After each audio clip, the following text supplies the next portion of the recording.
Today, I'm going to explain why we believe banning the right to strike for certain essential professions is necessary. First, definition. The right to strike allows workers to stop working to demand better conditions, salaries, or other changes from the employer. However, in some jobs, striking can have severe consequences. In my speech, I will explain why banning the right to strike for essential services like medical and emergency services is detrimental for public safety, explore the moral implications, and suggest alternative ways to protect workers from exploitation without compromising safety. Now, I move on to my first argument, which is principal justification for banning the right to strike. Going on strike in essential services is morally questionable. When doctors, soldiers, police, or firefighters strike, they effectively take people's lives as hostages to their demand. For instance, if doctors go on strike, critical medical care is delayed, potentially resulting in death. Imagine a situation where doctors strike to protest government policies and patients needing urgent care are left innocent. This isn't just a theoretical issue. It is happening right now in South Korea, where doctors are striking against the expansion of medical. By banning the right to strike, we can ensure that essential services are always available to manage crisis promptly, keeping society safe and preventing travel. Next, I move on to our team's second argument, which is protecting workers from exploitation through alternative. The right to strike exists to protect workers from exploitation. However, there are tons of alternative ways to achieve this without compromising public safety. For example, we can strengthen collective bargaining rights, enhance workers' protection through legalization, and establish an independent arbitration mechanisms to resolve disputes. Team opposition cannot simply argue strike is the last resort. Strikes by essential workers can lead to public frustration and decreased support for these professions. When the public perceives doctors or firefighters as neglecting their duties, it isolates these workers and diminishes their negotiating power. This negative perception can create a vicious cycle where workers feel the need to resort to strikes to be heard, perpetuating further public disapproval. By implementing alternative measures to protect workers, we can ensure that they receive fair treatment and necessary support without resorting to strikes. This approach maintains public trust and ensures that essential services remain uninterrupted. In conclusion, banning the right to strike for essential professions like healthcare and emergency services is a necessary step to public safety. By implementing alternative protections for workers, we can balance their needs without endangering lives. Thank you for listening to my speech, and I am proud to propose. I'm switching the oppose the government's attempt at restricting and banning the right to strike for essential workers. We believe that this method fundamentally undermines the right of individuals who serve and sacrifice themselves for our society. Two arguments. Rebuttals will be integrated. First argument, right to strike is a necessary last resort to protect critical workers. The first argument is how the right of strike is a necessary resort to protect critical workers from explosion. Speaker, unlike what the team government claims, going on a striking is often to resolve structural problems that essential workers face. In the worst case of scenarios where all kind of mechanisms are exhausted, there will be some outcomes where essential workers simply resign or mass dysfunction of the system happens. If the alternative measure could be effective as they like to claim, there's zero harm is happening right now to strike because it's not going to use anyway. In case not, which could believe in cases right to strike is a necessary last resort to prevent the worst case scenario from happening. And here are three reasons why. Firstly, striking only works when all workers are organized. In fact, workers have had many serious talks before deciding to strike. If this doesn't happen, striking loses power because of many workers refuse to join. So this is workers the opponent might blame for them strikes, so they won't start unless they are sure they can convince a lot of people to support them and not the government on that and not the government on this issue. Therefore, demands are likely to be realistic, and then protection from firefighters and police officers are unreasonable. Finally, critical workers also need to give up their income during this period striking. Workers will only go on striking if the problem is so severe to the point where they can give up their income.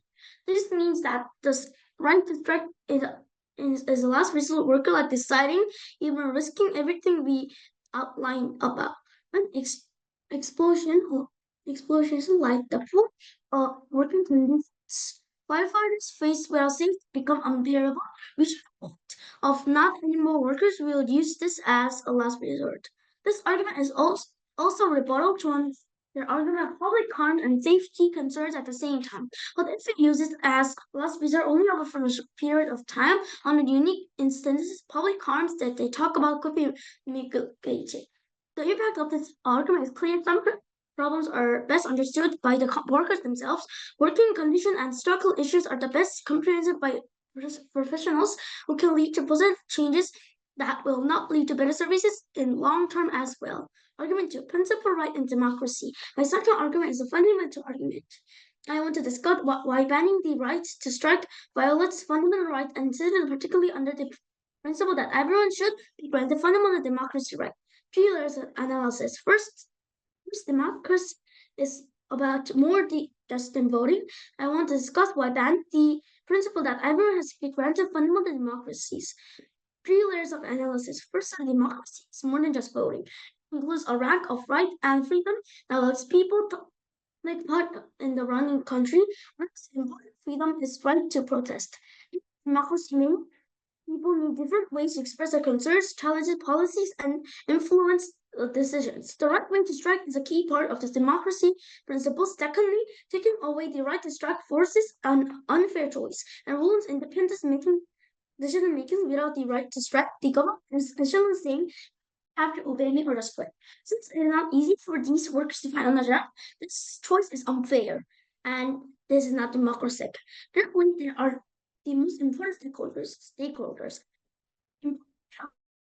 Firefighters and suffering fans for themselves means that they are not being represented, which is undemocratic, and a lack of representation is unfair. The conclusion is silencing the minority who are most affected by the undemocratic way to solve the problem by the government side cannot just fight. So I'm very proud to oppose the motion. I will take verbal POIs and I'll start my speech in 3, 2, 1. Hi everyone, now I will provide more logic on how banning the right to strike for essential workers like doctors and police can also help maintain positive public perception and ensure they can continue to perform their crucial function efficiently.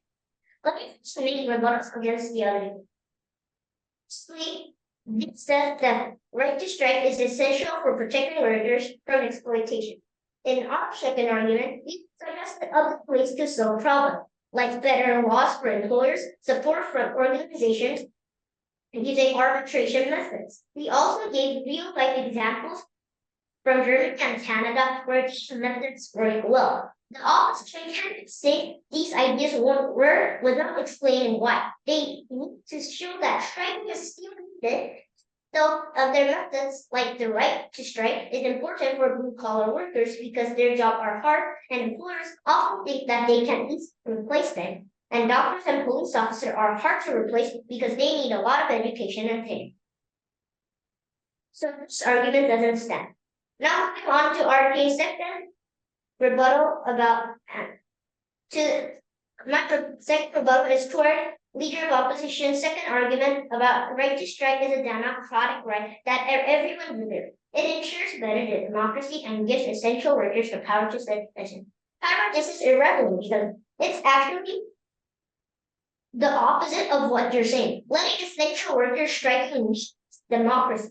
If they strike and make everyone focus on their issues, society and the government will have to give in to their demands. It's not what most people want. This gives too much power to a small group. When a social worker contributes what issues get attention and it takes away society's ability to decide freely and democratic. And even if we say everything they're saying is right, they cannot solve the problem where people need essential service, but they're not in there because they're stressed and they are having critical issues like having a specific disease, but there's no doctors to help them. Now moving on to our team's strong third argument. My third argument is about maintaining positive public perception of essential workers. I have 3 points to explain. Firstly, public perception and trust. Perception of essential workers such as doctors and police officers is crucial for their effectiveness. When these professions go on strike, the public often views negatively direct their safety and well-being. During a doctor strike, patients may not receive timely medical care, leading to frustration and loss of the trust in healthcare systems. And plus, negative public perception can severely damage the relationship between these professionals and communities they serve. When trust is eroded, it becomes difficult for doctors and police officers to perform their duties effectively. Students may hesitate to seek medical help, and communities may become less cooperative with law enforcement. Second is long-term impact on function. Negative perception resulting from stress can have long-term detrimental effects on the primary function of these essential. When public trust this diminishes, it undermines the ability of doctors and police officers to carry out their responsibility efficiently and encourages public support. Essential workers are seen as reliable and always available. Support for them increases. This positive perception can lead to great advocacy for better working conditions and pay from the public. Urging governments and institutions to address the needs of these workers. That the right to strike for workers like doctors and police is crucial for maintaining positive public perception and ensuring they can efficiently perform their primary function by protecting these professionals from the negative consequences of public dissatisfaction. We safeguard their ability to submit and maintain trust within community, which is also unique to benefit our side and for this reason I'm profitable. Let me start with some direct engagement and rebuttals. The government said that rights should be limited when they cause harm. Strikes in essential services pose several risks to life and security. I truly disagree because limiting the right to strike sets a dangerous precedent. Workers strike as a last resort, ensuring fair treatment and safe working conditions. Incentivizes workers to stay on the job. The right to strike is fundamental. Alternatives should complement, not replace, this right to ensure timely and not effective resolutions. Realistically, the problems the government talks about are often exaggerated.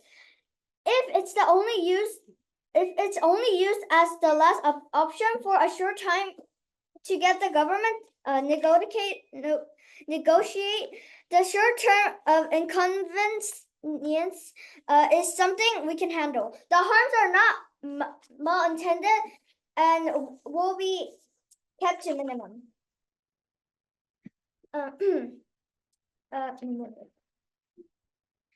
So our team's last argument is that right to strike provokes public discussion and solutions through agenda setting. In this argument, we will show you how the right to strike can allow critical workers to set important agendas and facilitate better democracy as a result. There are 2 premises underlying this argument. The first is that essential workers are people who are closely connected to our daily lives.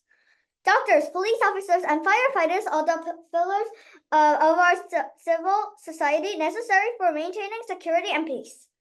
The second premise is that people tend to be indifferent with the apathetic to issues that they don't directly experience or feel the need to engage with.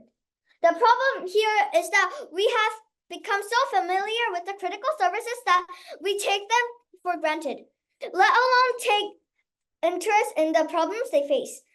Since the general public does not directly feel or even know about the struggles of critical workers, the unfair working conditions faced by police officers or firefighters, firefighters are ignored and underestimated.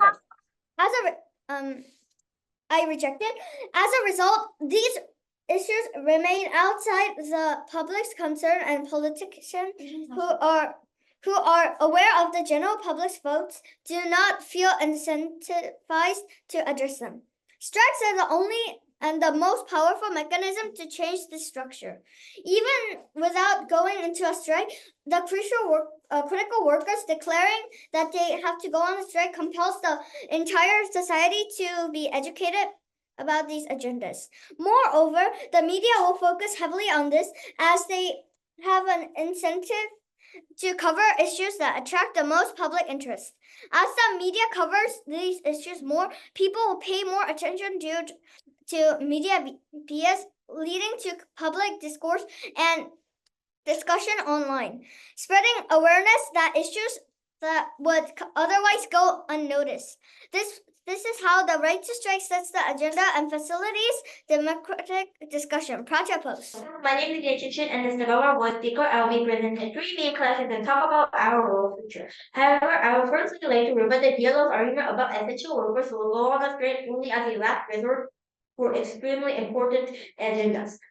Saying that strike is a last resort becomes true because of what happens afterwards. When essential workers strike, people see them as selfish and greedy. This makes harder for these workers people support. This creates a bad cycle where essential workers might have to strike again and again because they went on strike the first time and lost public trust. Now I will present my three classes of my speech. The first question we have to ask is this: does allowing strikes in essential services like healthcare and law enforcement negatively impact public safety and social stability? The answer is yes. The main logic of the opposition is that the right to strike is crucial for protecting workers' rights and does not significantly harm public safety. We have several responses. Strikes in essential services fully direct them threat to public safety. When doctors strike, patients may not receive timely medical care, leading to preventable death. Similarly, police strikes can lead to increased crime rates and a breakdown in law and order. Secondly, while the opposition claims that strikes are necessary for workers to demand better conditions, there are alternative mechanisms that can protect workers without compromising public safety. Enhanced collective bargaining rights, independent arbitration, and legislative protection can ensure fair treatment without the need for strikes. The distinction between worker exploitation and public safety is crucial. While protecting workers is important, it should not come at the cost of endangering lives. Banning strikes in essential services ensures that critical functions are always maintained, preventing chaos and ensuring social stability. Their claim that strikes are the only way to have their voices heard is flawed. Structured dialogue and arbitration provide effective platforms for workers to negotiate improvements without disrupting essential services. Now, the second question is this: how do we best maintain public perception of essential workers and ensure their effectiveness? We believe that banning the right to strike for essential workers strikes the right balance. The opposition argues that allowing strike is essential for maintaining workers' negotiating power and public support. Here's why they're wrong. Firstly, allowing strikes leads to negative public perception. When essential workers like doctors and police go on strike, it directly affects public safety and well-being, leading to frustration and loss of trust. This eroded trust undermines the effectiveness of these professionals in the long term. Moreover, public frustration with stress can lead to decreased support for essential workers, isolating them and making future negotiations even more challenging. By banning stress and ensuring continuous service, we can maintain and even enhance public trust, leading to better outcomes for both workers and society. The opposition point about stress being necessary for workers' negotiating power is unfounded. Alternative mechanisms like collective bargaining and arbitration can provide workers with the negotiating power they need without disrupting essential services. This approach ensures that workers are treated fairly while maintaining public safety and trust. This is a direct engagement to their mechanism of agenda setting as well. When the public are angry, they are unlikely to support them, leading to politicians also not supporting them as well. This breaks down their mechanisms as well. The opposition's point about stress being necessary for workers negotiating power is unfounded. Alternative mechanisms like collective bargaining and arbitration can provide workers with the negotiating power they need without disrupting essential services. The approach ensures workers are treated fairly while maintaining public safety and trust. Therefore, I am proud to propose and thank you for listening graciously. Mr. Madams figure I'll identify two main clashes in today's debate. The first on principles and the clash on practical impacts. First clash is on principle. We told you how democracy extends beyond the act of voting. It includes the right to protest and participate in decision-making process. Strikes are a fundamental express of these democratic rights that can protect them. Well, what have we heard from the government side in terms of principle? They said it's not allowed to harm the public. We said two things in response to that. Firstly, this is not a direct engagement. Insofar as they cannot deny the fundamental right to protest and strike in a democracy, they cannot deny our principal rights. We then have a symmetrical burden of explaining why the harm principle can be rebutted. Right? We say when the harm is minimal and is not deliberately intended to harm other individuals, the minimum harm can be allowed. Moreover, the harms is like only to be the last resort and will be withdrawn whenever the government comes to the negotiation table. This is a minimum trade-off we are willing to make. We also provided tons of reasons why the right to strike is a last resort. This means that they would not go on strike too frequently. What does this mean? Their public argument is largely compromised as at this point as well. The fact that this is a last resort also means this can help the workers from the street of exploitation.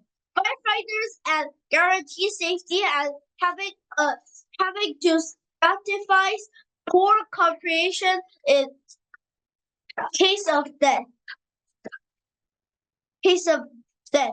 Or poor workers with working conditions in general or exploitation they don't deserve.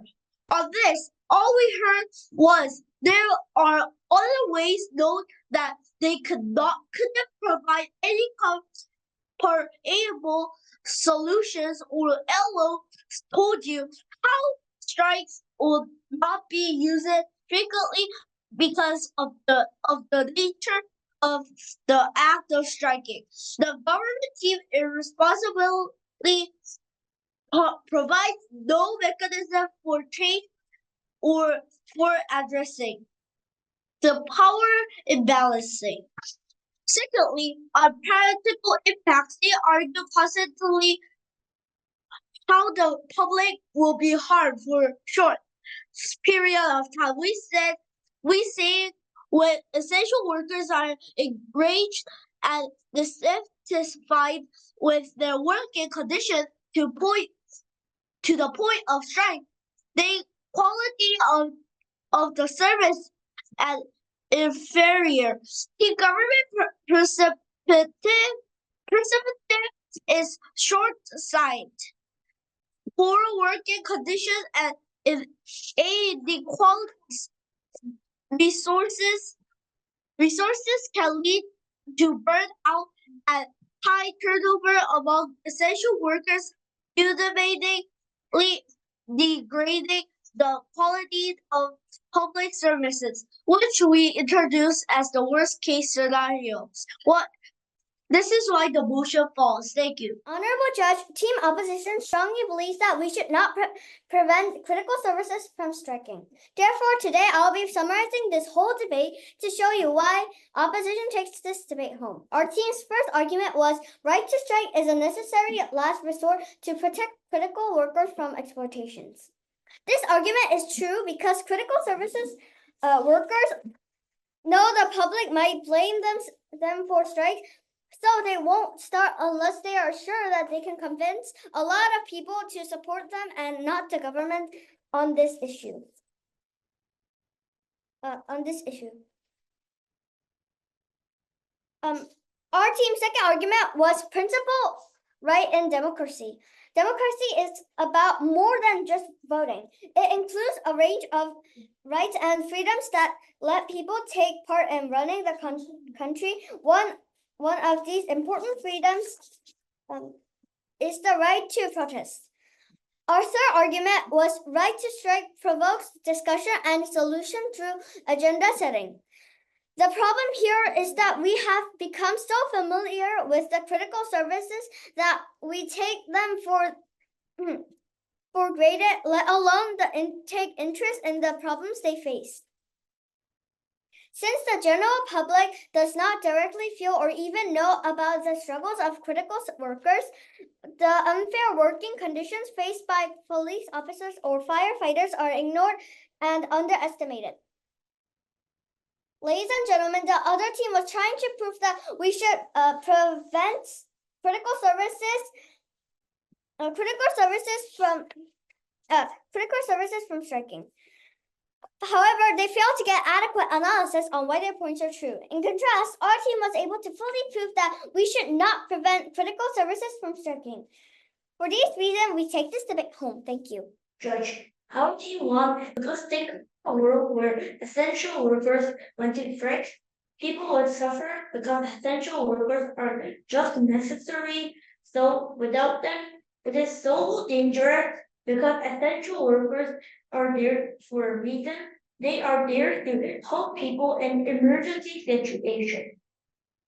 However, if they are in strike, there is no one to replace that job because they needed to be well educated to take that job. Then if they go to strike and there is emergency situation, there is no one to save you because there are on strike. For example, if your house is in fire and you're dying from the toxic gas, there is no one to help you.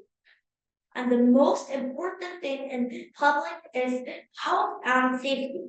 That is all serviced by essential workers. So we cannot let them go on strike. So the impacts are that we get in dangerous situations and there is no one to help. So even if you are not related, you need to get dangerous too. However, in our people are safe because essential workers are on work. So if there's a fire in your house, you are not going to die since there is professional to help. So in our role, there is low crime rate and everybody is safe and most importantly, public is safe and everybody is helped. Judge, do you want to live in a world where safety and health is not guaranteed? Judge, our team takes the debate home because we had better arguments, rebuttal evidence, and prove why their rule is better than theirs. For these reasons, we take this debate home. I am proud to propose and thank you for listening to my speech.